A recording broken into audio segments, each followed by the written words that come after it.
देश बचाओ, देश बचाओ, देश बचाओ, ईवीएम हटाओ, देश बचाओ, देश बचाओ, देश बचाओ। गली गली में चोर है, चुनाव आयोग चोर है, गली गली में चोर है, चुनाव आयोग चोर है, गली गली में चोर है, चुनाव आयोग चोर है।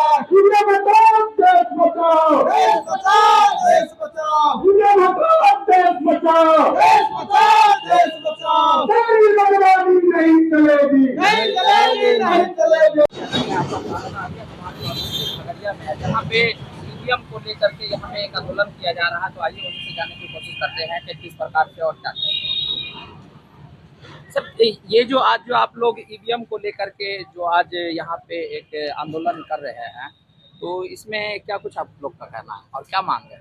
मेरी मांग है कि दुनिया में कहीं भी ईवीएम से चुनाव नहीं हो रही, लेकिन भारत में 2004 से देखा जाए तो ईवीएम के द्वारा लोकतंत्र की हत्या हो रही है। और ईवीएम अगर जब तक रहेगा तो हम किसी को भी, देश में कोई भी नेता बैठे, चाहे कांग्रेस का हो या बीजेपी का, हम उसे हिटलर ही समझेंगे, क्योंकि उसका मनमर्जी होगा।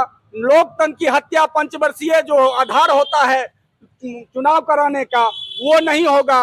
लोग कोई 40 वर्ष राज करेंगे, कोई कहता है हम 50 वर्ष राज करेंगे। इस तरह से ईवीएम का गलत नाजायज इस्तेमाल होता है। तो ईवीएम के विरोध में भारत मुक्ति मोर्चा के राष्ट्रीय संयोजक मानवर बामन मेश्राम के आह्वान पर चरणबद्ध आंदोलन 4 चरणों में हम लोग पूरे 567 जिलों में कर रहे हैं, और एक साथ चुनाव आयोग का घेराव भी कर रहे हैं। 31 जनवरी 2024 को रामलीला के मैदान में चुनाव आयोग को खुला चुनौती दे रहे हैं कि ईवीएम को जब तक आप लोग हटाएंगे नहीं तो इस देश में हम लोग चैन से बैठने वाले नहीं। जिस तरीके से देखा गया है कि सुप्रीम कोर्ट के जो वकील है महबूब प्राची जी भी इस ईवीएम को लेकर के सवाल उठा रहे हैं, तो उस पर आप क्या कुछ कहना चाहेंगे? नहीं, हम लोग वैसे लोगों का तहे दिल से समर्थन करते हैं। उसके लिए हम जान की बाजी लगाएंगे। जो गैर कानूनी लोगों को, गैर संवैधानिक मशीन को हटाने का काम करेगा, उसके लिए हम जान की बाजी लगाएंगे। महमूद पर्चा हो या ये वकील सुप्रीम कोर्ट के जो प्रताप भूषण जी हैं,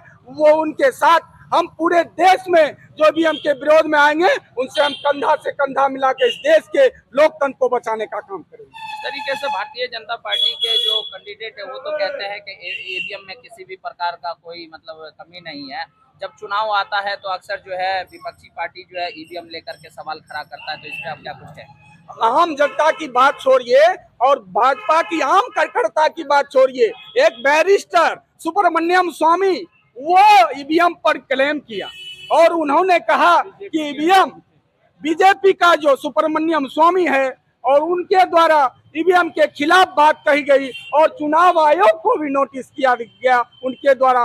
तो हम लोग आम जनता पूरे देश में अगर चिल्ला रहे हैं तो ये कोई गैर कानूनी नहीं है, ये संवैधानिक है। ईवीएम एक धोखा है इस देश के लिए। क्या लगता है ईवीएम पे जिस तरीके से आप लोग एक मोर्चा खोले हुए हैं ईवीएम को लेकर के, तो इस पे किसी प्रकार का कुछ बदलाव भी होगा या बस ऐसा ही? बिल्कुल बिल्कुल बदलाव होगा।